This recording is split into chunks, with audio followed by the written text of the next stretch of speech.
Оскар Вайльд. Портрет Доріана Грея. Глава 15. Тым жа вечарам Доріан Грей, выдатна апрануты, з вялікай бутаньеркай з парымскіх фіялак у пятліцы, увайшоў у гасціную лэдзі Нарбара. У яго скронях шалёна стукала кроў, нервы былі ўзвінчаны да крайнасці. Але ён пацалаваў руку гаспадыні дома са звычайнай для яго нязмушанай грацыяй. Ніхто з тых, хто бачыў Доріана Грэя ў той вечар, не змог бы паверыць, што ён перажыў трагедыю, страшней за якую нічога няма. Не маглі гэтыя тонкія далікатныя пальцы сціскаць знішчальны нож. Доріан і сам дзівіўся сваёй спакойнасці. Больш таго, думаючы аб сваім падвойным жыцці, ён адчуваў вострую асалоду. У гэты вечар у лэдзі Нарбара было зусім вобмаль гасцей, толькі тыя, каго яна паспела запрасіць у самы апошні момант. Доўгія гады яна была жонкай аднаго з нашых амбасадараў, а калі муж адправіўся ў лепшы свет, пахавала яго з належнай пышнасцю ў мармуровым маўзалеі. Сваіх дачок яна выдала замуж і цяпер, атрымаўшы поўную свабоду, насалоджвалася французскай белетрыстыкай, французскай кухняй і французскім алкаголем. Доріан быў адным з яе улюбёнцаў, і ў размовах з ім яна не раз выказвала найвялікшае задавальненне з нагоды таго, што не сустрэлася з ім, калі была яшчэ маладой. «Я ўпэўнена, што закахалася б у вас да вар'яцтва, мой мілы», сцвярджала яна. «Якое шчасце, што вас тады яшчэ і на свеце не было». Гэтым вечарам у гасцінай лэдзі Нарбара было даволі нудна. Да яе, як яна растлумачыла Доріяну, зусім нечакана прыехала пагасціць адна з яе замужніх дачок, і, што яшчэ горай, прывезла з сабой мужа. «Я лічу, гэта вельмі непрыгожа з яе боку», шэптам паскардзілася яна. «Праўда, я таксама ў іх гасцюю кожнае лета. Але ж у маім узросце проста неабходна час ад часу дыхаць свежым паветрам. І акрамя таго, калі я прыязджаю, я стараюся разварушыць іх. Як і ўсе ў правінцыі, яны ўстаюць на золку, таму што ў іх так шмат спраў, і кладуцца спаць зусім рана, таму што ў іх так мала ёсць пра што думаць». З часоў каралевы Лізаветы ва ўсёй акрузе не было ніводнай скандальнай гісторыі, і ім застаецца толькі спаць пасля вячэры. Але не пужайцеся, за сталом вы не будзеце сядзець побач з імі. Я вас пасаджу каля сябе, і вы будзеце займаць толькі мяне. Доріан у адказ прамармытаў пекны камплімент і абвёў вачыма гасціную. Грамадства сабралася відавочна нецікавае.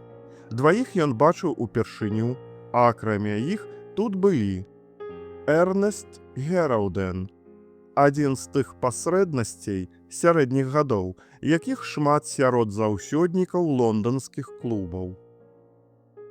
Лэдзі Ракстон, залішне крыкліва апранутая дама, якая жадала быць скампраметованай, але была настолькі несамавітай з выгляду, што ніхто не верыў у яе амаральныя намеры.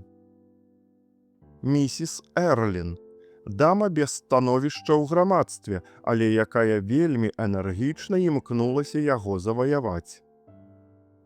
Дачка лэдзі Нарбара, лэдзі Эліс Чэпмен, нудлівая маладая жанчына з тыпова англійскай незапамінальнай знешнасцю. яе муж. Чырванашчокі джентльмен, які, як і большасць людзей гэтага тыпу, меркаваў, што празмернай жыццярадаснасцю можна загладзіць поўную няздольнасць думаць.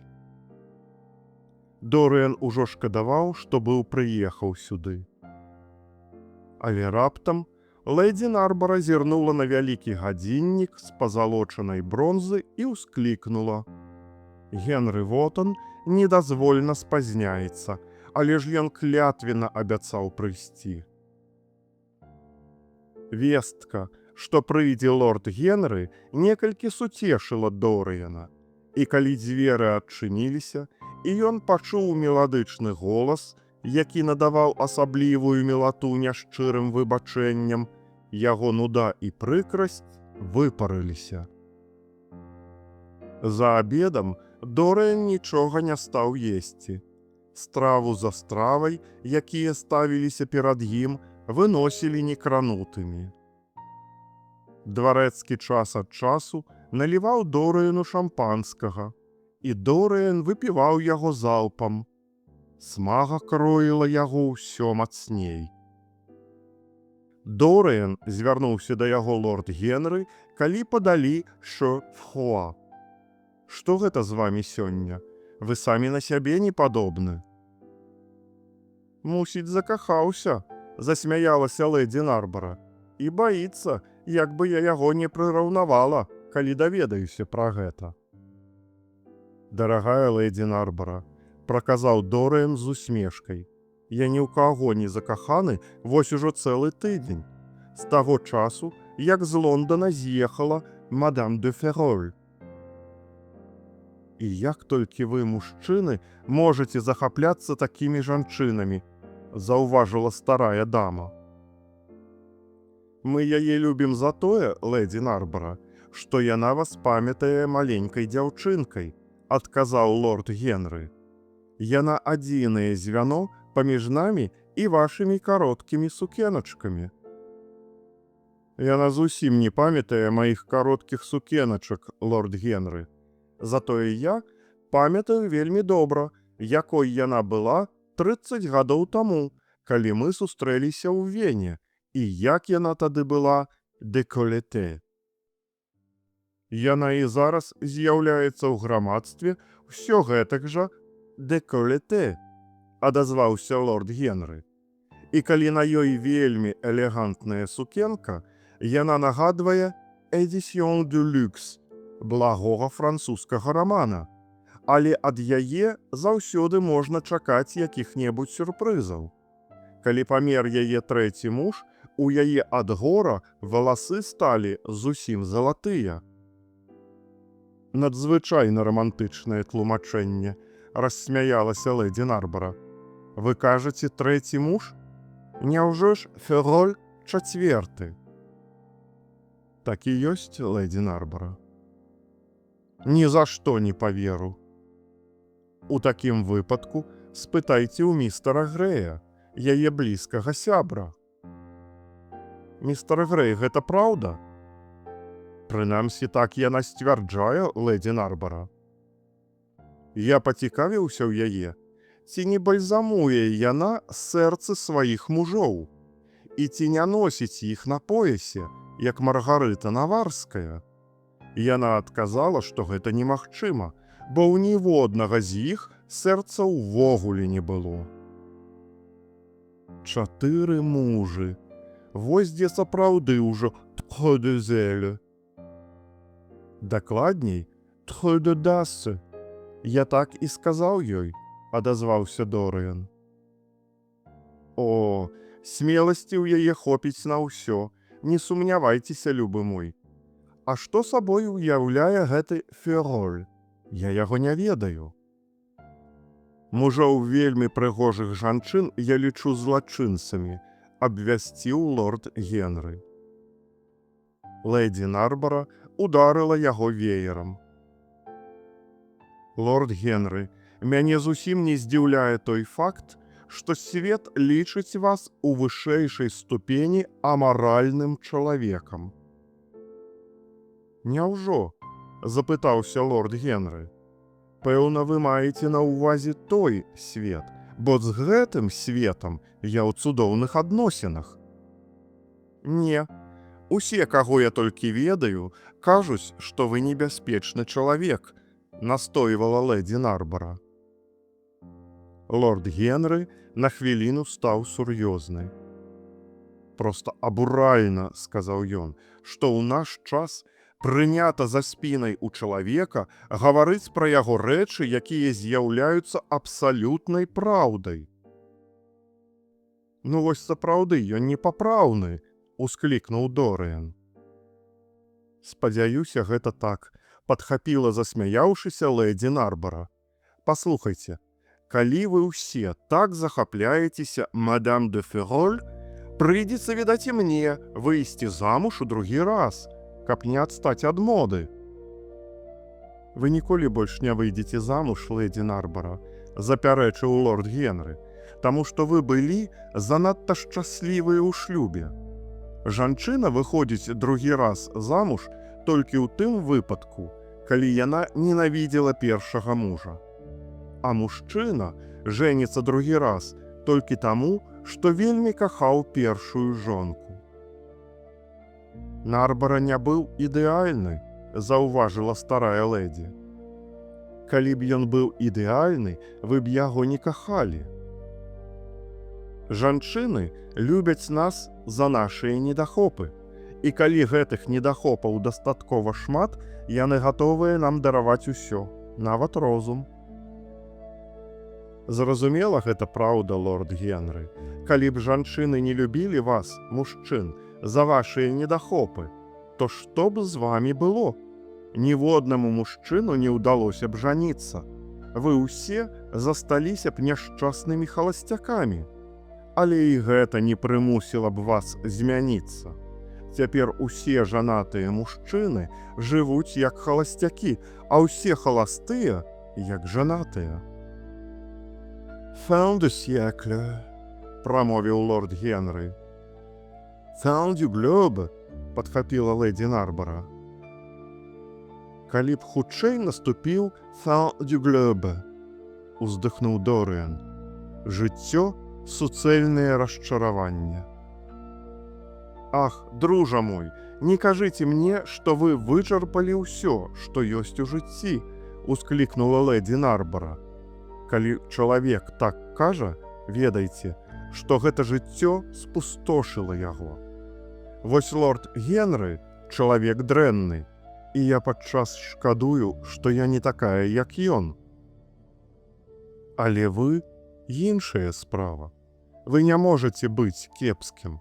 Гэта відаць па вашым твары. Я абавязкова знайду вам добрую жонку.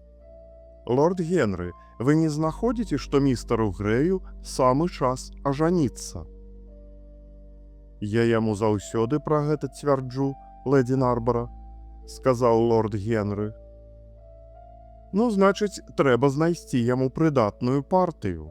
Сёння ж складу спіс усіх нявест, вартых містара Грэя. І пазначце іх узрост, добра, лэдзі Нарбара, папрасіў Дорыян. Абавязкова пазначу. Аднак у такой справе спешцы няма месца. Я хачу, каб вы і вашая жонка былі шчаслівыя. Колькі глупства ў нас гаворыцца аб шчаслівых шлюбах, абурыўся лорд Генры. Мужчына можа быць шчаслівы з якой заўгодна жанчынай, калі толькі ён яе не кахае. Які ж вы цынік, вымавіла лэдзі Нарбара. Наведвайце мяне часцей, лорд Генры, і скажыце загадзя, каго вам хацелася б сустрэць у мяне. Я пастараюся падабраць як мага цікавейшую кампанію. Мне даспадобы мужчыны з будучыняй і жанчыны з мінулым, адказаў лорд Генры. Толькі, мабыць, у гэтым выпадку вам удасца сабраць выключна жаночую кампанію. Баюся, што так, са смехам пагадзілася лэдзі Нарбара. Яна ўстала з-за стала і звярнулася да лэдзі Ракстон. Калі ласка, прабачце, мая дарагая, Я не заўважыла, што вы яшчэ не скончылі папяросу. Не бяда, лэдзі Нарбара, я занадта шмат палю. Я ўжо вырашыла, што ў будучыні буду сябе абмяжоўваць. Калі ласка, не трэба, лэдзі Ракстон, сказаў лорд Генры. Абмяжоўванне сябе вельмі згубная звычка. Усё добра, што зашмат, а што ў меру, то не ўлад. Лэдзі Ракстон паглядзела на яго з цікаўнасцю. Абавязкова прыязджайце да мяне як-небудзь, лорд Генры, і растлумачце мне гэта падрабязней. Вашая тэорыя здаецца мне займальнай, сказала яна, выплываючы са сталовай. Ну, мы сыходзім наверх, а вы таксама не займайцеся тут занадта доўга палітыкай і плёткамі. Прыходзьце хутчэй, інакш мы там усе перасварымся, сказала лэдзі Нарбара ля дзвярэй. Усе засмяяліся. Калі дамы выйшлі, містер Чэпмен, які сядзеў у канцы стала, устаў і стаў размаўляць аб становішчы спраў у палаце абшчын, высмейваючы сваіх супернікаў. Мастацтвам красамоўства ён валодаў выдатна. Лорд Генры слухаў яго з усмешкай. Нарэшце ён павярнуўся і зірнуў на Дорыяна. Ну што, мой сябар, вы ўжо адчуваеце сябе лепей? За абедам вам нібыта было не па сабе. Не, я абсалютна здаровы, Генры. Трохі стаміўся, вось і ўсё. Учора вы цалкам шармавалі маленькую герцагіню. Яна мне сказала, што збіраецца ў Селбі. Так, яна абяцала прыехаць 20-го. І Монмут прыедзе з ёю? Ну, вядома ж, Гары. Ён мне жудасна надакучыў. Амаль гэтак жа, як ёй. Яна інтэлектуалка. Ёй не хапае ні параўнальнай чароўнасці жаночай слабасці. Менавіта гліняныя ногі робяць залатога ідала каштоўным. Ножкі ў герцагіні вельмі прыгожыя, але яны не гліняныя. Хутчэй з белай парцаляны. Гэта значыць, прайшлі праз вагонь, а тое, што вагонь не знішчае, ён гартуе. Даўно яна замужам? Спытаў Дорыян. Паводле яе слоў, цэлую вечнасць. Але ў кнізе Пэраў пазначана 10 гадоў. Але 10 гадоў жыцця з Монмутам – гэта ж цэлая вечнасць. А хто яшчэ прыедзе ў Селбі? Вілабі і лорд Рагбі, абодва з жонкамі. Затым лэдзі Нарбара, Джефры Клаустон. Словам, звычайная кампанія. Я запрасіў яшчэ лорда Гротрыяна. А, вось гэта добра. Многія яго не любяць, а я лічу, што ён цікавы. Калі іншы раз залішне франціць, то гэты грэх выкупляецца яго выдатнай адукаванасцю. Ён вельмі сучасны чалавек. Дарэчы, Дорыян, вы вельмі рана ўцяклі ад мяне ўчора ўвечары. Яшчэ і 11 не было. Што вы рабілі потым? Не ж адправіліся наўпрост дадому. Дорыян кінуў на яго хуткі погляд і нахмурыўся. Не, Гары, дамоў я вярнуўся толькі каля 3. Былі ў клубе? Так. Ці то не? Дорыян прыкусіў губу. У клубе я не быў. Так, гуляў. Калі ўжо хочаце ведаць дакладна, я прыйшоў дадому а палове на 3. Я забыўся ўзяць з сабою ключ. І майму камердынеру прыйшлося адкрыць мне. Калі вам трэ пацверджанне, можаце запытацца ў яго.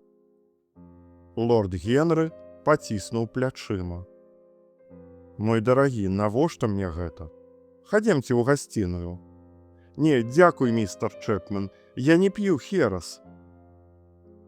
З вамі відавочна нешта здарылася, Дорыян. Вы сёння сам не свой.